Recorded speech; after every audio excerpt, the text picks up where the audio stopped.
ഇതിലൊരു കഥാപാത്രം നമ്മുടെ ഒരു കഥാപാത്രത്തിലേക്ക് ഈ സിനിമ ഇഷ്ടപ്പെട്ട് കഥാപാത്രത്തിലേക്ക് വരുമ്പോൾ ഇത് ഞാൻ തന്നെ ചെയ്താൽ കൊള്ളാം എന്ന് തോന്നുന്ന ഒരു കാരണം എന്താണ്? സബ്ജക്ട് കേൾക്കുന്നു, ഇഷ്ടപ്പെടുന്നു, എനിക്ക് പറ്റിയ ഒരു കഥാപാത്രമാണെന്ന് നമുക്ക് മനസ്സിൽ തോന്നാൻ ഒരു ആഗ്രഹം ഉണ്ടാവുള്ളൂ. അതെന്തായിരിക്കും? എനിക്ക് ചോദ്യം മനസ്സിലായില്ല. ഈ കഥാപാത്രം ഞാൻ തന്നെ ചെയ്താൽ കൊള്ളാം, എന്നോട് സബ്ജക്ട് ഞാൻ ചെയ്താൽ എനിക്ക് ഇഷ്ടപ്പെടും, അല്ലെങ്കിൽ എൻ്റെ പ്രേക്ഷകർ ഇഷ്ടപ്പെടും, അങ്ങനെ തോന്നാനുള്ള ഒരു എലമെന്റ് എന്തായിരിക്കും? ഈ കഥയില്ല എക്സിറ്റില്ലേ ഇതെന്ത് എന്നെ ട്രോളുന്നത് പോലെ ഉണ്ട്. കാരണം കഥ അറിഞ്ഞൂടാ, കഥാപാത്രത്തെ കുറിച്ച് അറിഞ്ഞൂടാ, ഒന്നും അറിയാതെ പോയി അഭിനയിച്ച ഒരാളാണ് ഞാൻ. ചേട്ടൻ கொஞ்ச நேரத்துக்கு முன்னாடி தான் உங்களுக்கு கதையே சொல்லிருக்காங்க. അല്ല, கொஞ்ச നേരத்துக்கு മുന്നാടി ഇല്ല, നേത്ത് ഇന്നലെ ഈ സമയത്താണ് കഥ ഞാൻ അറിയുന്നത്. படம் நடிச்சு முடிச்சிட்டு கதை கேட்ட தெரியுது. ഞാൻ ഇന്നലെയാണ് ഈ കഥ അറിഞ്ഞത്. അപ്പോ അത് ഡയറക്ടറോടുള്ള എന്റെ വിശ്വാസം, ആ വിശ്വാസമാണ് എന്നെ ആ ക്യാരക്ടറിലോട്ട് നയിച്ചത്.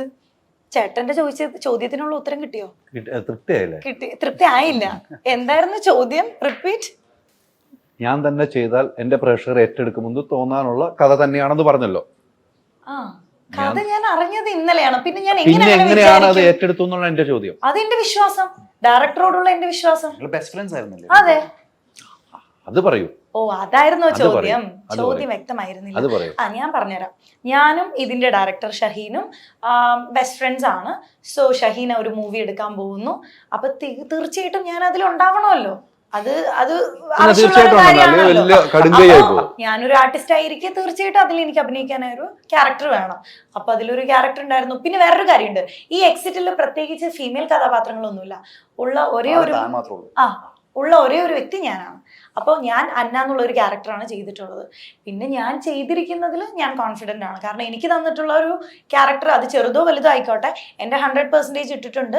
ആൻഡ് അതിൽ ഡയറക്ടർ എന്ന നിലയ്ക്ക് ഷഹീൻ ഓക്കെയാണ്, ഞാനും ഫുള്ളി സാറ്റിസ്ഫൈഡ് ആണ്.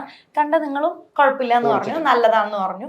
അപ്പൊ പിന്നെ അതാണ് എൻ്റെ ആ ക്യാരക്ടർ ഞാൻ ചെയ്യാനുള്ള കാരണം. വിശ്വാസം, ഒരു ഫ്രണ്ടിനോടുള്ള വിശ്വാസം. வணக்கம், இது என்னோட மலையாளத்தில் debut film.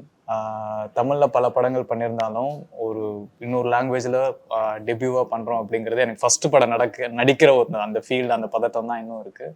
So February 9th தேட்டர்ஸில் வருது. இதை தயவு செஞ்சு தேட்டரில் போய் இந்த படம் பாருங்கள். ஏன்னா this is theatre experience movie. பேசிக்காக சவுண்ட் எஃபெக்ட்ஸ் வந்து இந்த படத்தில் வந்து ரொம்ப ஒர்க் பண்ணியிருக்கோம்.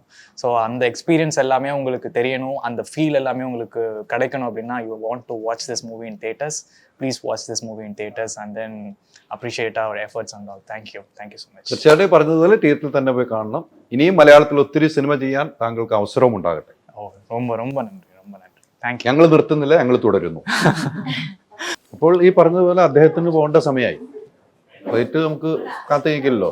ഒരു KSRTC ബസ്സാണെങ്കിൽ വിളിച്ചു നിർത്താമായിരുന്നു. അപ്പം അദ്ദേഹം യാത്രയാണെങ്കിൽ അദ്ദേഹം വേണ്ടത്ര നല്ല രീതിക്ക് സംസാരിച്ചു എന്നാണ് എനിക്ക് തോന്നുന്നത്, അല്ലേ? നല്ല രീതിക്ക് സംസാരിച്ചു. ആദ്യമായിട്ട് ഒരു മലയാളം പടത്തിന്റെ പ്രൊമോഷനൊക്കെ വന്ന് ഇത്രയധികം ഓപ്പൺ ചെയ്യാന്നൊക്കെ പറഞ്ഞ ഹാറ്റ്സ് ഓഫ്. തീർച്ചയായിട്ടും എന്തായാലും ഫ്രണ്ട് എത്തിയിട്ടുണ്ട്. Best friend. അതെ, ബെസ്റ്റ് ഫ്രണ്ട്. ഒരു വേഷം തന്നിട്ടുണ്ട്. അതെ, കഥ പോലും പറഞ്ഞുതരാതെ അഭിനയിപ്പിച്ച ഡയറക്ടർ. എന്താണ് അങ്ങനെ കഥ പറയാതിരുന്നത്? കഥ പറയാത്തതെന്ന് പറഞ്ഞു കഴിഞ്ഞാൽ റെനിഷ പോവാ കഥ കേട്ടാ? ഞാൻ പലതവണ ചോദിച്ചതാ. അല്ല, എനിക്കൊരു ലേഡി ക്യാരക്ടർ, അതായത് ത്രൂ ഔട്ട് ഇതിലൊരു ലേഡി ക്യാരക്ടർ ഇല്ല. പിന്നെ കുറച്ചുകൂടി ഒന്ന് കംഫർട്ടബിൾ ആയിട്ട് ആ സീക്വൻസ് ചെയ്യാന്ന് പറഞ്ഞ കുറച്ച് സ്ട്രെയിൻ ഉണ്ട്. എനിക്ക് ഇവരുടെ പെർഫോമൻസ്, ഞാൻ പേഴ്സണലി ഞങ്ങൾ ഫ്രണ്ട്സ് ആയതുകൊണ്ട് എൻ്റെ ഇന്നറിൽ നമ്മൾ എന്താണോ ടാലന്റ് നോക്കുന്നത്, അതേപോലെ തന്നെ അവരുടെ ടാലന്റ് എന്താണെന്ന് എനിക്കറിയാം. വ്യക്തമായിട്ട് അവരെ കൊണ്ട് ഈ ക്യാരക്ടർ പുൾ ഓഫ് ചെയ്യാൻ കഴിയും, ക്യാരക്ടർ അവരെ കൊണ്ട് പുൾ ഓഫ് ചെയ്യാൻ കഴിയും എന്ന് എനിക്ക് ഉറപ്പായിരുന്നു. ഇവർ ഈ സബ്ജക്റ്റിന്റെ മെയിൻ ഒരു കീ റോളാണ്. അപ്പൊ ഇവരുടെ അടുത്ത് ഈ അതായത് ഇവർക്ക് ബാക്കിയുള്ള ഈ സ്പേസിലൊന്നും ഇമ്പോർട്ടൻസ് ഇല്ല. പക്ഷെ ഇവർ ചെയ്യുന്ന ഒരു ആക്ടിവിറ്റിയിലാണ് ഈ പരിപാടി മൊത്തം നടക്കുന്നത്. അപ്പൊ അവർ എന്താണ് ചെയ്യേണ്ടത് ഞാൻ വ്യക്തമായിട്ട് പറഞ്ഞു കൊടുത്തിട്ടുണ്ടായിരുന്നു. പിന്നെ ആ ഒരു കോർഡിനേഷൻ ഉണ്ടല്ലോ, നമുക്ക് കിട്ടും ഈ സാധനം അവരെ ഇന്ന് ചെയ്തു കഴിഞ്ഞാൽ കറക്റ്റായിട്ട് കിട്ടുമെന്ന് എനിക്ക് ഉറപ്പായിരുന്നു. പിന്നെ ഞാൻ കഥ ഒരുപാട് പേരുടെ അടുത്ത് എനിക്ക് പുറത്ത് റിവീൽ ചെയ്യാനായിട്ട് താല്പര്യം ഉണ്ടായിരുന്നില്ല. അപ്പൊ എന്നിലൂടെ അത് പുറത്തു പോകുന്നാണ് നീ പേടിച്ചത്? കണ്ടോ, ഒരു ഫ്രണ്ടിന്റെ ഭയം ആലോചിക്കണം. വിശ്വാസം ഉണ്ടായിരുന്നു, പക്ഷെ ഇതേ വിശ്വാസത്തിന്റെ പുറത്ത് ഞാൻ ഈ പടം വന്ന് ചെയ്തേ. ഭയങ്കര പ്രശ്നമാണ്. ഇത്രയും ബെസ്റ്റ് ഫ്രണ്ട് ആയിട്ട് പോലും പുറത്ത് കഥ പറയുന്ന ഒരു ഭയം ഡയറക്ടർ. എന്ത് ചെയ്യാനാ? മുൻ അനുഭവം എന്തെങ്കിലും ഉണ്ടോ? അങ്ങനെ എന്തെങ്കിലും ഉണ്ട്? അനുഭവം പറയും. അപ്പൊ അത്രേ ഉള്ളൂ. അല്ല, അനുഭവം പറയാൻ മാത്രമൊന്നുമില്ല. അത് സ്വാഭാവികം, അവളുടെ ക്യാരക്ടർ എന്താണെന്നുള്ളത് എനിക്ക് വ്യക്തമായിട്ട് അറിയാം. പിന്നെ അതുകൊണ്ട് മാത്രമല്ല ഞാൻ കഥ പറയാതിരുന്നത്. പറയും, പുറത്ത് പറയും. എന്റെ ക്യാരക്ടർ അറിയണോണ്ടാണ് നീ അങ്ങനെ പറയാതിരുന്നത്. എന്തോടോ ഞാൻ പറയാലോ. അവൾക്ക് കറക്റ്റ് ആയിട്ട് ആ ക്യാരക്ടർ ചെയ്യാൻ പറ്റും എന്ന് എനിക്കൊരു ഉറപ്പുണ്ടായിരുന്നു, വിശ്വാസം ഉണ്ടായിരുന്നു. അവള് വന്നു ചെയ്തു, സ്ഥലങ്ങളിലേക്ക് വിട്ടു. അടുത്ത പരിപാടി സാറില്ല, ഈ ഇന്റർവ്യൂ ഒന്ന് കഴിയട്ടെ, എന്നിട്ട് കാണാം ഇവനെ.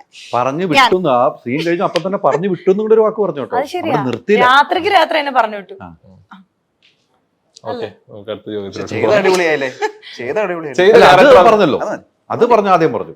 ചെയ്ത ക്യാരക്ടർ അവർ ഗംഭീരമായിട്ട് ചെയ്തു. ഞാൻ ഹാപ്പിയാണ്. ഓക്കെ, കഥ അറിയാണ്ട് എത്ര ഇതൊക്കെ അടിപൊളിയായിരുന്നു. ഇപ്പോഴാട്ടോ പറയണത്. അതും കൂടെ അറിഞ്ഞിരുന്നെങ്കിൽ പൊളിച്ചേനെ. അതെ അതെ, കഥ അറിഞ്ഞെങ്കിൽ ഇതിലും കുറച്ചും കൂടെ കിട്ടുമായിരുന്നു. അത് വേണ്ട, എനിക്ക് ഇത്രയും മതിയെന്നും കൂടെ ഒരു തീരുമാനം. ഇവർക്ക് ആ ഉള്ളിൽ നടന്ന കഥയെ കുറിച്ച് യാതൊരു അറിവുമില്ല. ഇവർക്ക് അറിയുന്നത് ഇവരൊരു കുട്ടിയെ പ്രസവിച്ച് കൊണ്ടുവരുന്നുള്ളത് മാത്രമേ ഉള്ളൂ. ആ കഥ ഞാൻ വ്യക്തമായിട്ട് പറഞ്ഞിരുന്നില്ലേ? പറഞ്ഞിരുന്നു. എടി, നീ പ്രസവിക്കുന്ന സീൻ നിനക്ക് അറിയില്ലേ? അതെപ്പോഴാ നീ പറഞ്ഞത്? പ്രസവിക്കാൻ കിടക്കുന്നു അത് പറഞ്ഞപ്പോഴാണ് നീ നിനക്ക് അറിയില്ലേ? പറഞ്ഞത്. ഓക്കെ, നമുക്ക് ചേട്ടാ അടുത്ത ചോദ്യങ്ങളുണ്ട്. സീൻ അറിയുന്നത്. അപ്പൊ പൂർണ്ണ ഗർഭിണിയായപ്പോ സെറ്റ് ഇട്ടപ്പോഴും മനസ്സിലായില്ല. സെറ്റ് ഇട്ടപ്പോ മനസ്സിലായി. പിന്നെ പ്രസംഗം കടന്നപ്പോഴാന്ന് പറഞ്ഞു. ചേട്ടാ അല്ല, സീന് ഞാൻ എന്താ കാര്യം അറിയണ്ടേ? ചേട്ടാ ഞാൻ ഷൂട്ട് അതപ്പോഴാണ് ചെയ്തു. പറഞ്ഞത് അല്ലേ? ശരി, എന്തായാലും വിശ്വാസമാണല്ലോ എല്ലാം. ആ വിശ്വാസത്തിൽ പങ്കാളിയായി, നല്ല വേഷം ചെയ്തു. അതെ. അതില് ഡയറക്റ്റ് സംതൃപ്തനുമാണ്. ഭയങ്കര തൃപ്തനാണ്, കൂടെ അഭിനയിച്ചവരും തൃപ്തനാണ്. അതെ. ഇനിയിപ്പോ എന്താണ് പ്രശ്നം? കഥ കേൾക്കേണ്ട കാര്യം പോലും ഇല്ല, അതിനുള്ള കഴിവുള്ള ഒരു നടിയായിട്ടാണ് സംവിധാനം കൂട്ടിയത്. അതെ അതെ, എനിക്ക് കഥ കേൾക്കേണ്ട കാര്യമൊന്നുമില്ല. എന്താ ചെയ്യണ്ടേന്നൊന്ന് പറഞ്ഞാൽ മതി, നിങ്ങൾ കൈ കൊടുക്കും അല്ലേ? നിങ്ങൾ രണ്ടും ഇരുന്നപ്പോഴാണ് വേറൊരു ലെവലിലേക്ക് കൂടെ എത്തിക്കാൻ പറ്റിയത്.